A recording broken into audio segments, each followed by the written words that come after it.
रहे हैं इस पर सच्ची बात यह है, और उसमें मैंने देखा आपके मैच को जिस जोश और हौसले से आप खेल रहे हैं, लगता है बड़े हो के आप बहुत बड़े अच्छे प्लेयर बनेंगे इंशाल्लाह।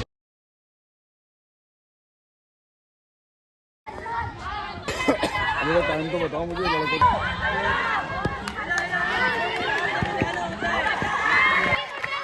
आपने बेटा किसी को फॉलो करें। मैच जारी और ये फाउल ओके ओके ओके।